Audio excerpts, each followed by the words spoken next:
temps pour les éliminatoires de la CAN la muy Sénégal diggante Sénégal ak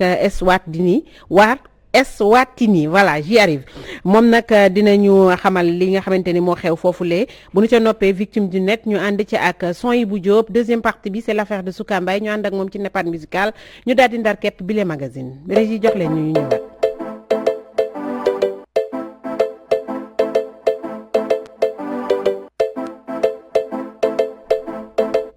Omar Bun Khatab Gueye maa ngi lay nuyu di la ziar Ajaratu ñu ngi lay fay bu baax a baax yaa ngi may gis tey ak sama jógi na dama convoqué woon mais ça moo ma retenir ah bon convoqué woon pour ma taxaw ci touche bi rek baana touche bi kon nag baax na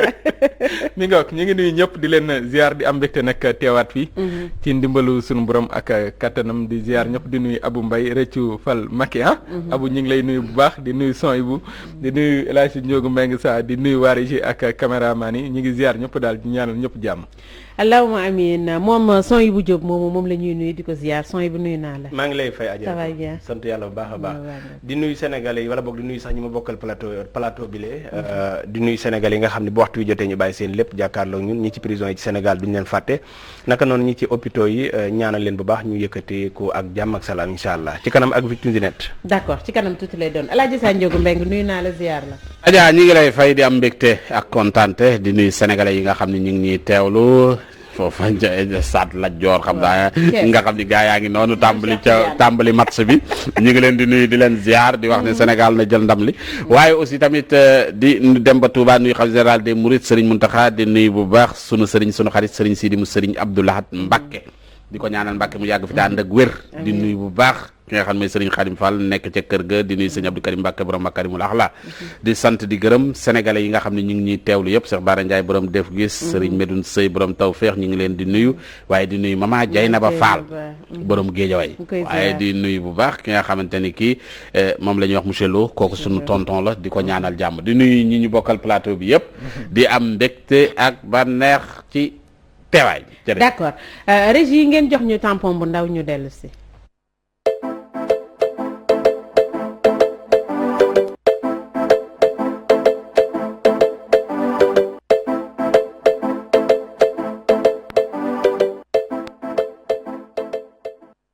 nga dalal président and Rëccu Fal Macky. Abou Mbaye Abou ñu ngi lay nuyu. maa ngi lay di fay bu baax a baax. di nuyu Soxna Betty di nuyu Sanjoogu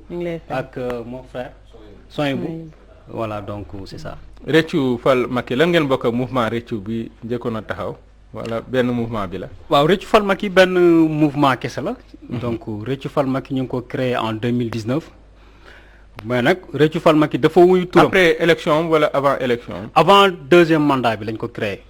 voilà parce que tamit nit ki nga xam ne mi ngi soog a toog il faut que nga xaar sax fu mu jëm wala maanaam lan lay def ci réew mi ngay soog a ne. kon ci palam bu njëkk àndoon ngeen ak moom. waaw xam nga maanaam Rëccu Fal Macky lu ko andi 2012 àndoon ngeen ak moom. boo bëggee comprendre Rëccu Fal Macky muy. dañoo bokkoon ci ñu ko fal 2012 waaye nag 2012 dafa am lum ñu digoon. am lum ñu wanewoon wan ñu kat ne buñ ko joxee réew mi dina ko yorin bu baax dina boole sénégalais yépp ñu doon benn parparloo du am ci réew mi yéen a ngi fàttaliku mu ni 25 ministres la yoree Sénégal yéen a ngi fàttaliku moo ne waxoon ne du mës a tabb raqam def ko directeur wala ministre yéen a ngi fàttaliku moo waxoon ne parparloo du am ci wàllum yoon waaye nag ba ñu xoolee ba xool gis ne lim ci waxoon yépp dara defu ko ci ñu gis ne même ni ñu koy waxatee sax mandat bi mu waxoon daf koy wàññi faf wàññiw ko ñu gis ne kat kii ak wayam yu neexoon yépp ñu doon wayal en 2012 pour ñu fal ko naan ay plan Sénégal émergent di ñu wax naataange di ñu wax gouvernement sobre et vertueuse maanaam ni ñuy yoree askanu koppooru Sénégal daal di mucc ayib ñu yor ko ci yorin bi nga xam ne daal ay amatul yàq amatul puukare waaye gis ne ministère yi bëri na lool alalu réew mi ñu ngi ko jël yemale ko ci benn ni ñu ko waxatee ci benn clan. muy dynastie Faye Sall ñun sax ñun dañ naan ni ñu koy waxatee ñun sax dañu naan du dynastie sax mais royauté la Macky Sall di doxu buur. teewul 2019 yow li war woon tax nga ni 2019 nga waroon jiital mouvement bi avant. ñu koy falaat mais fi ne li nga def yëpp mooy fekk jaan daw nga topp ci du dóor. déet waay déet xam nga 2019 parce que comme lii yëpp wax nga ni ci premier mandat am waroon na ko def te defu ko. la mu duggoon askan defu ko kon yow waroon bokk. ci ñi koy gunge 2019. 2019 gungewuñu ko dama ne la réccu fal Macky 2016 la. 2016 dañoo jàmmaaloo moom yaa ngi lii si say date. yow yaa ngi créé sa mouvement di réer say date nee nga sànq 2019 te nga yaa ngi ñëwaat ne 2016. lu leer laa la wax yow yaa ma déglu dama ne la. da nga may déglu dama ne la. ñun dañoo bokkoon ci ñu ko fal 2012 encore une fois nga déglu ma 2016 la ñu teg mouvement réccu fal Macky ndax si la commencé wane na kat vraiment kii du waaja. kon yow yaa 2016 2019 comprendre nga léegi 2000 yéen a ma déglu 2019 la voilà je maîtrise bien li may wax. 2019 est-ce que yaa ngi comprendre non non xam naa pour la création. waaw léegi ñu xoolal xam naa bu baax lu ma wax man du ma def erreur yooyu. voilà mais mu leeral non non moom li mu njëkk a wax. sànq daf ne 2012 lañ fal Macky. waaw 2016 ci lañ teg mouvement. voilà donc loola non non léegi seen bopp yi nekk ci 2019 même voilà bi amul solo. voilà léegi voilà pour ñu bañ a indi ay vraiment ay jiitu jaax foofu noonu. maintenant li gën a am solo muy 2019 bi ñu ko falaatee. 2019. waaye je pense que ne. yow foofu nag yaa ngi juumaat nag. foofu yaa ngi ne 2019 bi ñu ko falaatee. non ñun faluñu ko. waaw d'accord mais maanaam dañ jàmmaaloog moom ba 2019 maanaam ñun dañoo opposé le régime de Macky Sall ba 2019 2019 sénégalais yi jox ko mandat jox ko deuxième mandat. ñu wëyal waaye nag combat bi ñu dama lay wax benn mbir. waaw yow très honnêtement pour dire la vérité yow bu doon ni yow rek lañu yaakaar ci xeex Macky. Macky mun na fi def 50 ans. lu tax nga wax loolu. mais yow koo àndal ci sa xeex ak yow yaay lii parce que man. pour dire la vérité. fii laa la xamee. waaw ak ñan ñoo nekk ci ginnaaw parce que da ngeen di créer ay mouvement tamit des fois tamit doo xam lan moo nekk ci ginnaaw benn nit mooy toog rek di wax. non mais attention peut-être que yow sa rôle journaliste peut-être foofu mooy xaw sooxee nu tax. mouvement Réccu Fal Macky c'est tellement visible ci opposition bi bu la neexee nga tapé Réccu Fal Macky Réccu Fal Macky ñëpp ko ceew xam ci àdduna léegi attendez maintenant man quand tu es journaliste ou bien tu es un homme de média que yow xamoo mouvement Réccu Fal Macky loolu ci yow laa koy kiiwee bu doon un citoyen lambda laa taxawal mu ne ma xaw ma mouvement Réccu Fal Macky ma xoolaat man nan laay gën a liggéey mais un homme de média dugal fii ci Walf tax koo tasanteel ak ku la neex nga ne ko mouvement Réccu Fal Macky xam na ko donc foofu dama la fay tontu ci loolu mouvement Réccu Fal Macky nekk mouvement bi nga xam ni Sénégal yëpp am na fa ay cellules ba ci dans la diaspora mouvement Réccu Fal Macky bokk ci dans les grandes coalitions muy ñoo lànk ak lépp lu ñu mënti taxawal depuis 2016 date de sa création ba léegi nii suñu loxo mu ngi ci donc amul lu ñu deful ñun ci suñu vécu politique boobu ba léegi ñuy jàmmaaloog le régime Macky Sall amul ku ñu ci jiitu tey jii nii dañuy sant yàlla ba Ousmane Sonko ñëwee taxaw nga xam ne liggéey bi ñu ngi koy bokkoo mais am na benn moment. ñun ñoo fi nekkoon Sonko sax àndoo ak moom. waaw non wax nii rek non man xam naa yu bari. non da nga ne xawma la. non attention waaw léegi mu ngi nii xam nga maa ngi ñëwaat. non xam nga léegi kon am na ay jiixi jaar parce que ci daa am noo doxalee ci affaire waa MDD bi. bi ñu ñëwee taxaw di xeex daa am noo ci doxalee loolu dama la contre Macky Sall àndoog ñoom. non man xam naa baax li ma lay wax parce que mënoo di far MDD di dóor ci kaw MDD. gis nañ li leen mujjee yàq fii attention li leen mujjee yàq fii foofu nag di nga indi benn genre amalgame xam nga tax foofu da nga ma bëgg nga déglu ma leeral ko foofu da nga ma bëgg nga déglu ma leeralal la. ñu woote seen i manifestation nga ci sànni xeer naan war a tun woote mais attention ku nekk xam nga politique mon frère xam nga politique ku nekk ak sa démarche politique. xam nga politique non attention déglu ma rek déglu ma. da nga may déglu. bul ma jox tamit jugement boo xam ne amul fondement da nga may déglu aussi. mouvement Réccu Fal Macky amul ku ko sañ ci Sénégal ku sañ taxaw ne mouvement ñëw ne Réccu Fal Macky léegi pour MDD dama lay jox benn mbir dama lay expliquer Ousmane Sonko sama xarit akkan la. d'abord waaye nag ñun sénégalais yi mooy ñi nga xam ni ñun nan lañu ñu bindee muy bu ñu Sandiogou bu nekkee sama xarit même bu defee erreur dama koy nëbbal du ma taxaw ne Sandiogou mii kat def na erreur. waxu dëgg bu dee nag damaa bañ Sandiogou même bu amee ay qualité dama koy nëbb man je ne suis pas comme ça Sandiogou bu nekkee sama waay def ay erreur dama jël samay responsabilité acteur politique la ne Sandiogou def na erreur. M2D dama ko attaqué ndax démarche am ànduma ci mënuñu def ay manifestation ay xale ay doomu réew mi ñàkk ci seen bakkan ñu war a def benn taxaw seetlu la semaine prochaine juste ba xale yooyu ñàkkee seen bakkan ñu bëgg defaat benn rassemblement man je ne suis pas d'accord wax ji mooy lan nañu toog defar teg benn ñu def benn taxaw seetlu xool xale yi nga xam ne muy victime yi na lañ leen di taxawoo am na xale yoo xam ne ñoom bokkoon nañ ci manifestation yi nañ leen di taxawoo psychologiquement taxaw boobu am na sax attends may ma loolu après la am moo tax sama kaddu lu am solo la béti Ousmane Sonko am na ñoo xam ne moo leen fayal seen i ordonnance ba nekk à l'hôpital loolu après lépp am na après la am mais waa ji déjà xam nga il était au courant du mouvement Reccu Falmaki ñëw di naan non xam ko nekk nii ak naa mais je dis une chose ñun on assume ce qu'on fait te le régime de Macky Sall amul ku ñu gën a radical ku ne Reccu Falmaki on est le chef de l'opposition parce que ku ne Reccu Falmaki kooku amul ku la gën a radical waaw muy parce que lépp mu suñu biir sama léegi d'accord naa ci kaw Reccu Reccu moom foo ko dégg rek mooy fekk na jëf moom wees na ba pare loolu moom la ñuy wax ci Reccu waaw est-ce que kon yéen ñi tamit ba tey war ngeen ñoo mën a gindi est-ce que tey Macky avant ngeen koy fal seetlu woon ngeen démbam waaw paaseem xool kii ban genre nit la ndax mérité na ñu teg ko fi mu teg parce que am na loo xamante ni bi wane na ko ci kaw bi mu ànd ak Abdoulaye Wade loo xamante ni bi waroon ngeen cee mën a sukkandiku pour wane ni kii ngeen di falkat war ngeen ko bañ a mën a tànn dem na ca Fatick voté sans pièce d'identité moom donc mooy ki ko njëkk a def waaw kay yaa ngi dégg taxaw na fi Abdoulaye Wade liggéey loo ko bi mu nekkee premier ministre doxalee noo xamante ni bii ca Idrissa Seck mii tey mu ànd ak moom naan buroog soow jamono jooju dégg nga kàddu ya nga xam ne bii moom la yëkkati woon xasoon fi assise nationale yooyu yëpp bu ngeen ko dajalee lan moo war a tax ngeen wëlbatiku di ko fal bay réccu est-ce que fal waroon na mën a am waaw kay Sa Ndiogou li nga wax foofu dafa am solo xamul tax parce que aussi xam nga dama la jox benn mbir nit ki nit dafa lëndëm man li ma la wan rek ci loolu nga mën a yem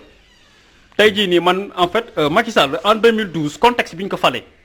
dafa nekkoon contexte bi nga xam ni ñu bëri dañ doon génn di wax ay kàddu yoo xam ne sax yenn sénégalais yi daanuñu ko woon rafetlu ñu gis ne bu daan génn moom au moins daan nañ wax ak responsabilité li nga wax am na solo parce que man toog naa ci benn média sax ne sénégalais yi fa lañ defee erreur mooy kii voté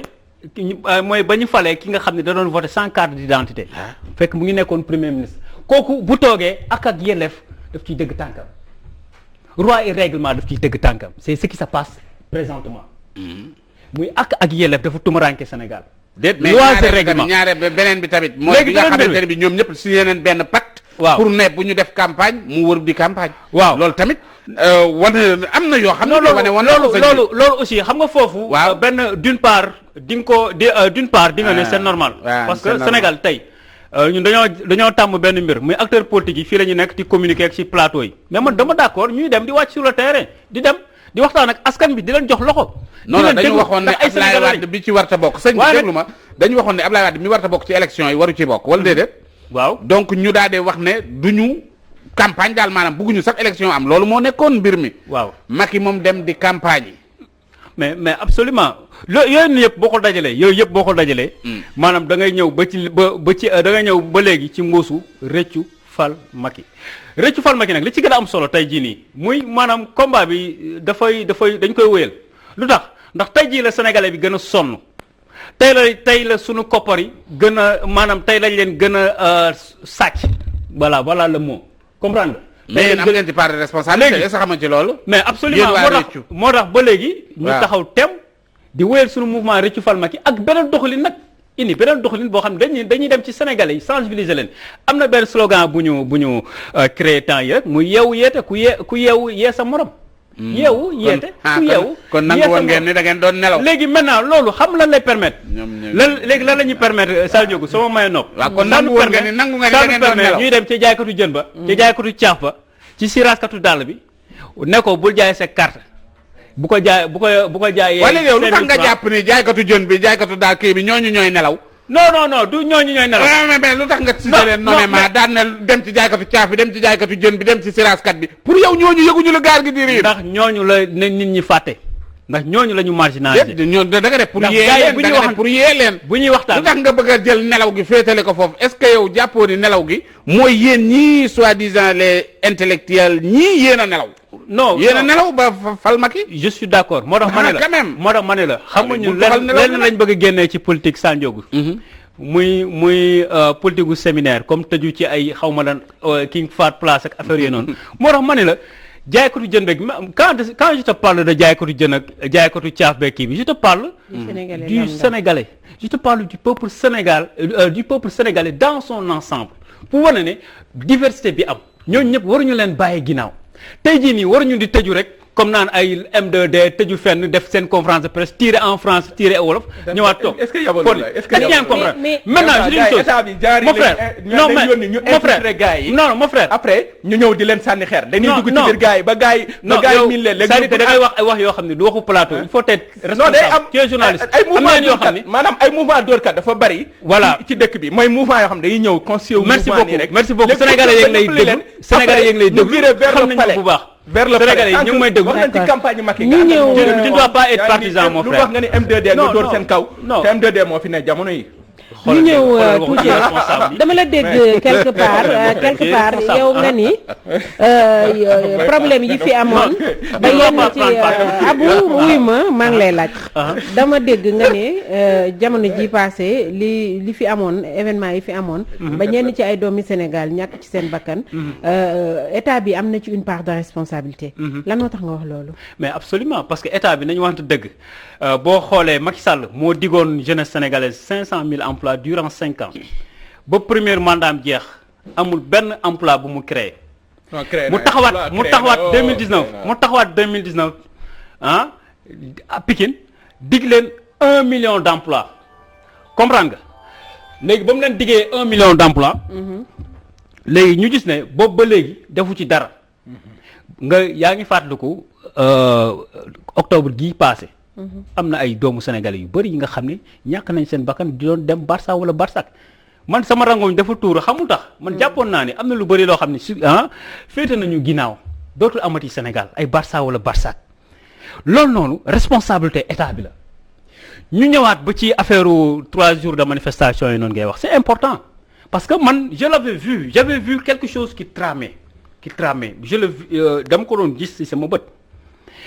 ku am benn observation wala vision di nga xam ne loolu doon na xew ndax xale yi dañoo xat ci réew mi marchand ambulant ñu déguerpir la mécanicien ñu déguerpir la xale yi dem ba liggéey mënatuñ ko am ci réew mi yéen a ma gën a xam ni ay ANPEJ ak ay xawma ay FONGIP ak yooyu c'est typiquement électoraliste am ñaari type de sénégalais de jeunes sénégalais muy sénégalais bi nga xam ne nii Abou Mbaye opposant mënu am dara ci réew mi bu déposé woon naa ANPEJ benn projet en 2014 ba tey jii nii kenn financé wu ma ko te école bi xam nga la école privée à but social comme ACAPES boo xam ne xale bi bu dee 6 000 francs la 3 000 francs yi lay dugal état bi dugal 3 000 francs yooyu du pour man mais je le faisais pour ma communauté à Guédiawaye je suis l'initiateur du centre J Hip Hop nga xam ne mi ngi intégré ay nit man mi maay initiateur bi Fou Malade yor ko est-ce que comprendre maintenant léegi non du c'est vrai que foog ñu bàyyi affaire sénégalais yooyu ay gis sa bopp non gis sa bopp yàlla moo la jox c'est-à-dire que j'aimerais que tu te fermes après ma continuer maintenant léegi ma ñëw Betty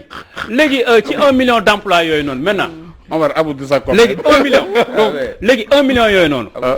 xale yi xaar ba sonn jotuñu dara xale yi nag ñu am ngor lañ vraiment léegi affaire Ousmane Sonko bi c'est-à-dire que benn déclic bu déclenché lenn li nga xam ne benn mer boo xam ni dafa mel na ni ñu koy waxatee ndox bu ñu doon baxal ci benn genre ci benn marmite comprendre nga mais il suffit que benn goutte d'eau rek kii rek affaire bi explosé maintenant ce qui s'est passé c'est un déclic moo tax xale yi génn wanaale ne vraiment fàttaliku leen ñu xale yi message boobu lañ joxe woon nañ message en 2011 malheureusement Macky Sall liirul message boobu noonu bii ñu joxaat ko un dernier message ne ko fàttaliku ñu mu génn ne je vous ai compris non il n'a rien compris di décaisser ay 350 milliards non c'est pas ça. mais man Abou man li ma bëgg a laaj Sandiogou da ko doon wax ci weer yi ñu génn. waaw est-ce que amul changement bu ñu war a xaar ci seen mouvement yi la parce que mouvement yi fi nekk yëpp ku ci nekk. da ngay dajji diw nangam diw. léegi est-ce que duñu xaar ngeen conscientiser jeunes yi. ba nga xam ne tey am na élection yi passé am na ñoo xam ne voté wuñ jotuñ seen carte d'identité dafa am lu tax suñu yaay ñu sacrifier leen ci jox leen ay 10 000 francs wala ay t-shirt wala ay xartum fexe ba manipuler leen ñu am ku ñu voté est-ce que jotul yéen ngeen indi leneen lu bokkul ak li fi nekk ngeen fexe ba dugg def porte à porte sénégalais yi comprendre bu dee dafa am ku ngeen fi bëgg a jëlee faw sénégalais xam ne xew mais ku xiif boo fekkee da ngay dóor ci gouvernement bi moom ka koy jox lay xool mais yow du la xool c'est important li nga posé question bu ma neex la wane na maanaam sa niveau de mentalité. C'est important. da ngay gaarwaale Omar ngay sànni xeer non dafa am solo parce que wax ni Omar li mu laaj tamit am na solo non lay di sànni xeer def yow dégg ma sama sëriñ soyebu maa ngi lay c'est-à-dire que c'est important li mu wax ni acteur politique ñun nous prenons une autre manière de faire la politique mooy politique bi fi amoon bu yàgg mooy politique alimentaire boobu di dajale nit ñi ne ku nekk naan ba xam ma dinaa ji sama bopp ak yooyu noonu tey jii nii man boo demee à Guédiawaye ñun dañuy def ay journée ay kii ni ñu ko waxee cours de renforcement pour les élèves man j'organise des journées man enseignant là je suis professeur de français man j'organise des cours de renforcement des kii ni ñu koy waxatee des formations sur l'entrepreneuriat féminin pour les femmes de la banlieue te ubbilu ma ko pour mouvement Rëccu Fal Macky kese la li télé laa toog di ko wax donc am na ay kii yu bëri nga xam ne am na ay jeux yu bëri yoo xam ni ñu ngi liggéey ak ñoom sans pour autant faire avant ñuy def politique sax lañ commencé def non ñun ni ñuy financé xam nga ni ñuy def financement ni ñuy financé suñuy activité man ce que je fais c'est-à-dire que dañuy toog ne dañuy def benn kii ni ñu koy wax te formation pour les jeunes par exemple membres yi ñu ni léegi ñu def budget bi xool léegi waa trésorerie yi xool ñaata la ñu soxla ci journée yooyu noonu bu ñu nee temps la ñu léegi si lañ taxaw ne membres yi léegi soxla nañ tant de 1000 wala soxla nañ lii ci koppar comprendre nga ku ci am looy mën rek nga def ko ci comprendre nga ay bonne volonté après aussi am ñoo xam dañ ciy ñëw dugal seen loxo te yàlla may nañu chaque année aussi damay def ay journée de synthèse en philosophie mais par exemple dama la jox benn exemple am naa benn kii bi nga xam ni moom animateur la ni ñu koy waxatee mooy animateur xumbal yeeg yooyu noonu mais kooku day ñëw ne ma grand Abou maa la indil sama chaîne la musique gratuitement am benn commandant si la danaan ma maa lay may ndox ak yu sedd gratuitement ñu aal ma kii c'est-à-dire que à un moment donné te lépp lu ñuy def dañ koy defee biir Guédiawaye comprendre nga bu ñu doon wut sax journaliste dañ naan journaliste bi foog mu dëkk Guédiawaye kii bi foog mu dëkk fii photographe bi foog mu dëkk fii pour ressources yi desaat foofu xam nga tax ñuy def noonu defuñu foofu ndax dañ ne Guédiawaye lañ dëkk de xam nga tax ñuy def noonu dañuy joxe exemple pour wan leen ne lépp looy def da nga ciy jéetal sa gox te loolu la yorante bi jàngale te tey jii nii maam activités yooyu noonu ñuy def da nga gis sunu membres yi nekk ci di ay Rëccu Fal Macky yu nekk ay Fouta ak ay yeneen kii di ko reprendre il faut la même chose tey jii nii boo bëggee changer Sénégal ñaari mbir nga ko mën a changer. fenn ñaari fànn nga koy ngay jaare muy ci xale yi ak ci jigéen ñi surtout jigéen ñi ñooy yar man ku ma xam ne si sama politique jigéen ñi laa ci jiital te boo demee Guédiawaye boo leen laajee dinañ la wax bu baax ni ñu jàppale jigéen ñi di leen former di leen wutal ay financement di leen yee tamit. mais yow mi mënta am financement noo mënee wutal nit financement yow nee nga fi sànq am na loo demandé woon financement ba léegi financé wuñ la. non loolu xam nga lan la woon Sa Ndiogou. waaw xam nga loolu projet la boo xam ni. loolu loolu du financement mais projet la boo xam ni maanaam c'est mon droit. ndax en tant que citoyen sénégalais mën naa am projet. comme ministre bi ni muy amee projet pourtant ministre bi am na ay koom-koom de. mais day am projet dugal. non c'est que dama bëgg a wax ne boobu léegi jaar ba wutal jigéen ñooñu financement quoi te yow financement te la. waaw mais on a des partenaires italiens mais yooyu noonu ñoom maanaam lu leen di intéressé mooy comme ngay jàppale jigéen ak xale ak aussi. mais école bi pour jàppale xale la. non pour la communauté c'est pour la communauté mais pour communauté bi la. voilà donc loolu ñu war nga mën a am kon yow. même bu dul fii di fee lu tax école bi kon taxawut. non absolument loolu mën nañ ko def ñun loolu mën nañ ko def mais peut-être que ne tey jii nii dañu nekk ci benn situation bi nga xam ni il faut que ñu defar maanaam sunu entourage ba pare entourage bi muy lan muy fir réew mi toll nii foog ñu defar ko ba pare tant que defaruñu ko loo fi taxawal aussi. mën na naax saay li des ci sa temps bareetul léegi réccu fal Macky moom nan ngeen fas yéene taxawee. waaw ni ñu fas yéene taxawee moom mooy ni ñu yàgg taxawee. donc jege askan bi. di leen ñaax di leen yee. surtout tamit ne leen ki fi toog muy le président Macky Sall. toogulu fi sénégalais donc kon bu ñu jéem a xalaat sax pour mu am fi ay 3e mandat loolu nañ ko xeex. donc loolu moom mooy loolu moom mooy sunu lenn li nga xam ne tey jii nii dañ koy wóyal. donc di gën a ñaax askan bi léegi mais dafa daal abu nag dégg lu ma wuyul sa waay da lay laaj tey jii bu ñu falee président Macky Sall sénégalais c'est-à-dire que xam nga daal kii da ngay nekk ci point bu non 58% solo non oui quand bu dugalee question waaw mais déglu ko kan maanaam mun ñu war fal nit 58% fal ko falaat ko nga ni nekk lu fii sénégalais yi daa am ñu fi nekkal non loolu débat de la rue la quoi maintenant tekki non yaa ko soulevé yaa ne nekk lu fi sénégalais yi loolu sa wax la du sama wax. mais c'est par des actes qu'on a dit qu'il n'est pas là pour les Sénégalais. Les projets les plus importants ñan la ko confier. Voilà. Les projets les plus importants les projets de l'État les plus importants ñan la ko confier aux étrangers. Autoroute à péage bi autoroute ñan la. Sénégalais yi la mais ñan la profiter. Abdoulaye Wade ko fi def de boobu du Macky de. ñan la fi def. du Macky de. ah.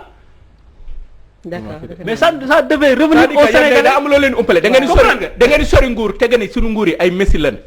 di nga la réalité du pouvoir mën nga ko sori mais boo duggee ci biir da ngay xam ne lii ak li nga doon gént du benn. waaw mel na ni temps bi jeex na jërëjëf di leen jaajëfal bu baax di jaajëfal bien de critiquer rek mon ami Sadio ñoo bokk Guédiawaye man Guédiawaye laa juddoo man mi di waaye war Guédiawaye laa juddoo abu sa waay sa sobee la ñu baale nga tàggatoo voilà donc leen nuyu bu baax di nuyu aussi yow ku la dénkoon réew mi damay ragal nga xëy gedd réew mi parce que gedd kan nga non mais aussi ay homme de principe te dañoo bëgg yar dañoo bëgg sénégalais ñu yóbbu leen ci benn niveau ci benn niveau la leen bëgg yóbbu te aussi surtout ñu bàyyi parloo man ku ma xam ni sooy boobu bi nekkoon sama rax mu defoon loo xam ni waru ko def dama maa njëkk taxaw ne je ne suis pas d'accord avec sooy d'accord looy tàggatoo foog ñu bàyyi parloo au Sénégal waaw am na solo ay donc leen vraiment leen jaajëfal leen jaajëfal bu baax ak surtout plateau bi nga xam ne sénégalais dañ ciy defaru dañ ciy jàng aussi di féliciter tamit vraiment Walfadjri nga xam ne dafa yàgg nekk ci wetu askan bi buy metti ak vraiment amul lu ñu dajul vraiment mais ñu ngi nekk toujours ci wetu askan bi vraiment di masaw sénégalais yi bu baax a baax di leen wax ne tamit ci nguuru Macky Sall war nañ ci jàng balaa ñoo joxewaat seen carte keneen dañ ko xoolaat bu baax en tout cas am na solo merci Abou Mbaye jiite Réccu Fal Macky di ko jaajëfal bu baax di ko jéggalu boo sentiré nu aussi tamit dama la laal fu la neexul non tu m'as traité d'opportuniste non mais y a pas de souci maa ngi jéggalu mais maa ngi jéggalu pour m'attaquer pour non personne ne l'a envoyé man j'encaisse ganale maa ngi lay jégalu bu baax merci beaucoup merci en tout cas ñu ngi leen di jaajëfal Omar il est dans son rôle day liggéey loolu la yow aussi yow it sa rôle nga nekk donc on comprend parce que émission bi noonu lay tëddee saa su nekk ñu ngi lay jaajëfal en tout cas ci disponibilité bi di la remercier